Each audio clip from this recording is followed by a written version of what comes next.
Okay, so picking up where we left off at the end of the last lesson, we were looking at the graphs of sine x and cosine x and all the transformations we can do with them. What we want to do today is look a bit more of that and look at different ways of graphing them and how to get equations in different ways. Now, last lesson we looked at how to use mapping rules to transform key points from the parent functions of sine x and cos x to create one cycle of the graph on the transform function.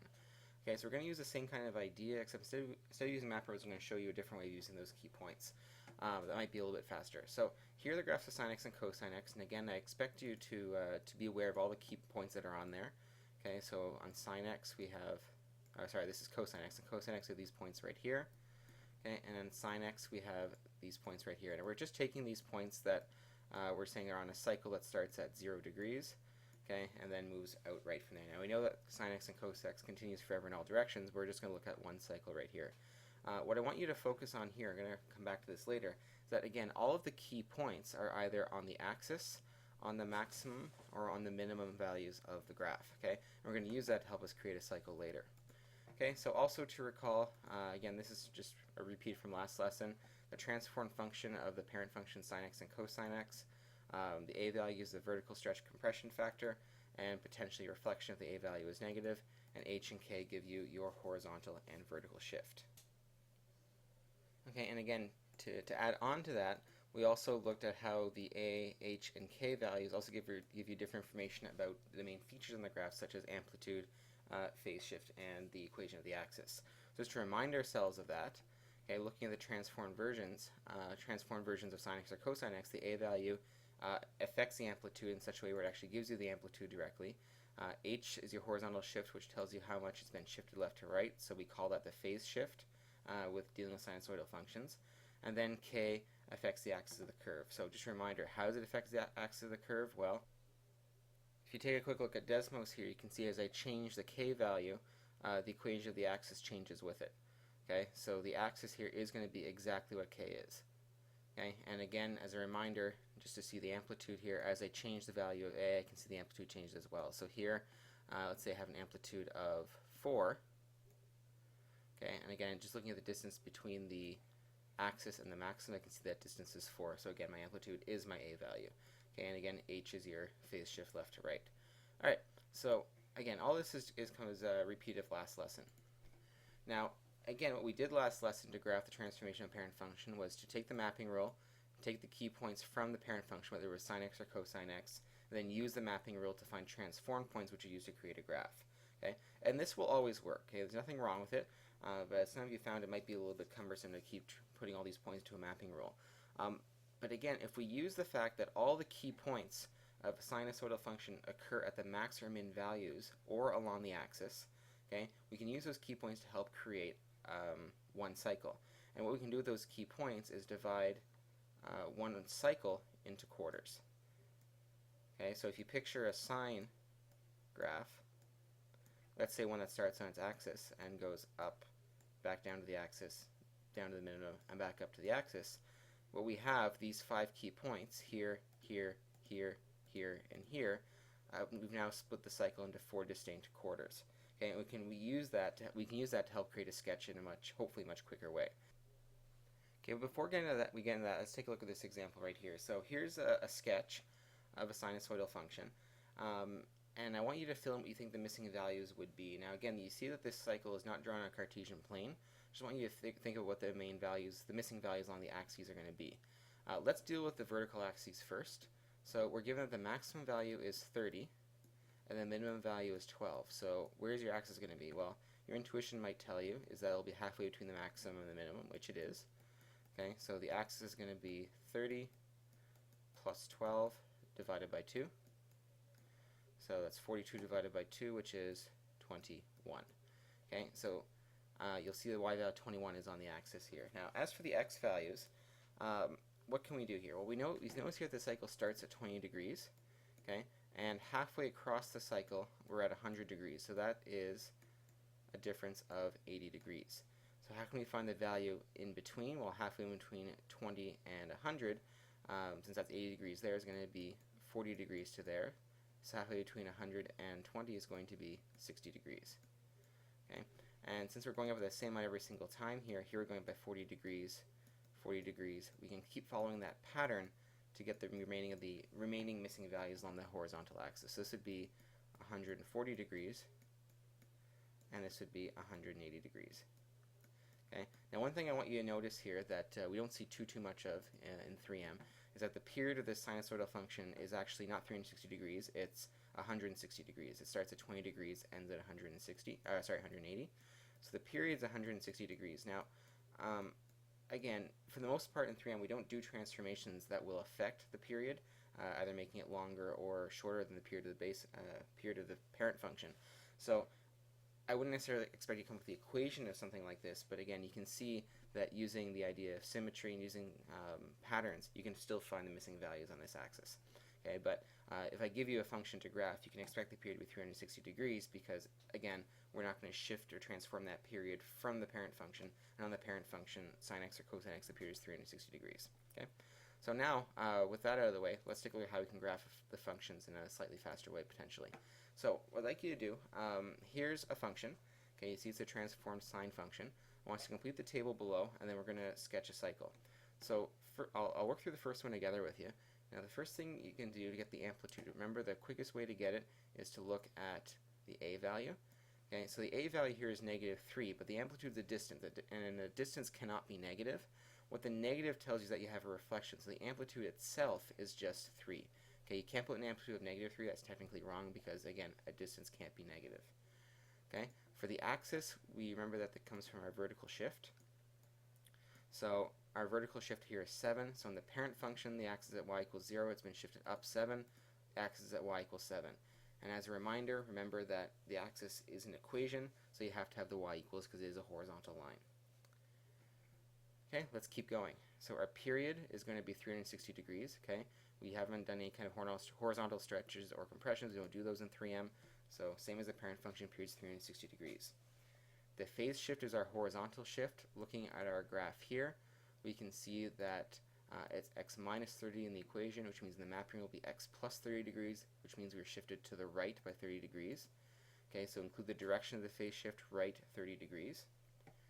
And for our range of possible y values, we're going to need we're going to need the maximum and minimum y values on the graph. So how do we get that? Well, if you remember that our axis here is at 7, okay, and our amplitude is 3, that means it's a distance of 3 from our axis to our maximum. So our maximum value would have to be 10, and it'll be the same distance from the axis to our minimum, which means our minimum has to be, sorry, that shouldn't be negative there, our maximum is 10, our minimum would have to be 4.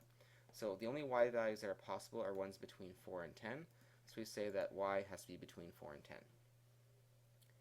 Okay, and last but not least, for our mapping rule, maybe you would find it easier to start with a mapping rule. We're going to have x plus 30 degrees because we're shifted right 30 degrees, and then negative 3y plus 7. Okay, so with all these key features out of the way, we have enough to actually make a sketch, and we won't have to necessarily draw out our Cartesian plane or even necessarily use the mapping rule. Okay, so let's take a look at our basic sketch here. And again, what I have is a setup here where I've divided a potential cycle into quarters. Now, what we're going to need to fill in first are the key values along the vertical and horizontal axis. So right now, if I look at my vertical axis, my axis is at, the equation of the axis of this curve is at 7, so that's going to be the middle value along the vertical axis. I'm going to put y equals 7 along here. I know my maximum and minimum values are going to be 10 and 4, so I'll put them in as well. So all my key points on a cycle are going to occur at a y value of 4, 7, or 10. Okay, so now let's take a look at the x values. So remember, looking at the graph of y equals sine x, we're looking at a parent function here, and we're looking at the cycle. Our key points start coming from the cycle that starts at 0, 0. So right now, this cycle starts at 0 degrees.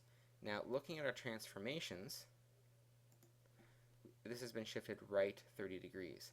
So if it normally started at 0 degrees and it's been shifted right 30 degrees, it's now going to start, well, at 30 degrees. So instead of starting at 0, we're going to start this at 30. Okay, so that's our first value along the horizontal axis. Our cycle is going to start here. Now, we know our period is 360 degrees, so if it starts at 30 degrees, it has to end 360 degrees later. So if it starts at 30 degrees and takes 360 degrees to go through an entire cycle, the last value here must be 390 degrees.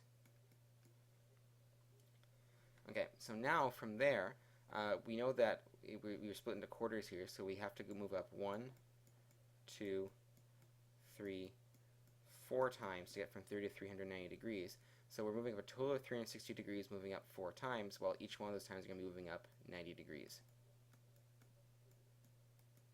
So 30 plus 90 degrees is 120 degrees. 120 plus 90 is 210. Then we have 300 degrees, and so on and so forth. Okay.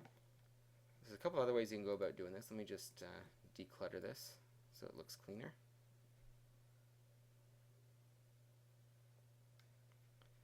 Okay, if you wanted to, instead of having to add 90 every single time, you could find the middle value by finding what's halfway between 30 and 390.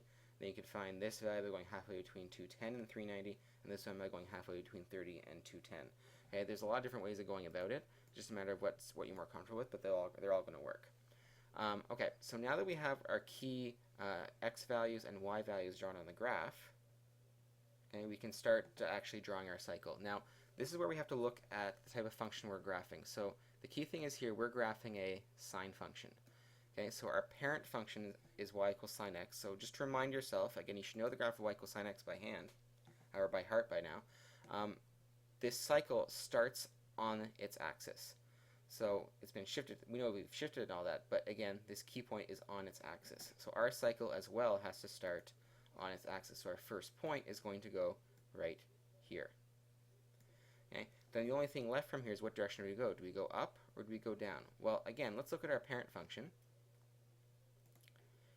On the parent function, it goes up from its axis to start the cycle. However, if you look at our original function, what we have here is a reflection. That a value is negative, so we have a reflection. And it's a reflection in the x-axis. So what this means now, instead of going up from the axis to start its cycle, it's going to go down from the axis. So the next point is actually going to be down here at the minimum. Okay. From there, it's going to go back up to its axis, back up to its maximum, and then back down to the axis. So these 5 points are going to make up the cycle, and once we have those 5 points drawn, we can draw a nice, smooth sinusoidal curve connecting them. Okay, so again, to get our points, we have to recognize we're graphing a sine function here, so our first point is going to be on its axis, and since it's reflected, it goes in the opposite direction as the parent function does to start the cycle. So again, here it goes up to start, and you can see if I put a reflection here, it goes down to start the cycle. Okay, so with that in mind, we have a nice little sketch right here. This is done. This would be worth full marks on the test. Don't need a Cartesian plane for it. And hopefully it's a little bit faster than using the mapping rule.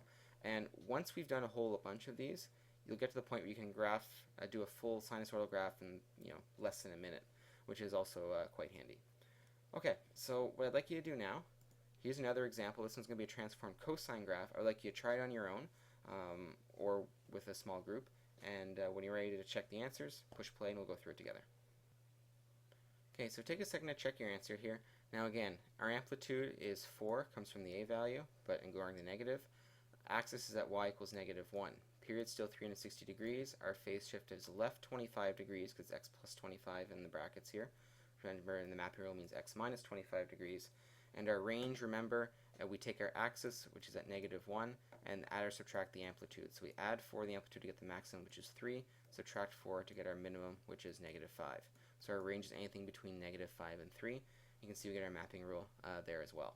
So to create my sketch, I put my key y values along the y-axis, my max, my min, and my axis. My phase shift is left 25 degrees, so I start the cycle at negative 25 degrees. And since the whole period is 360 degrees, I go up by 90 every single time. Okay, now, the only thing to watch out for here is this is a cosine graph. So if you look at the parent function, cosine starts at its maximum. However, we have a reflection. Okay, the a value is negative, which means instead of starting at its maximum like it does in the parent function, it's going to start at its minimum. Okay, which means that here we have a minimum. We're starting our minimum, going up to the axis, then to maximum, then axis, then minimum. Okay, and once that's all done, we have our sketch. Okay, hopefully that makes sense, and we'll continue this in part 2.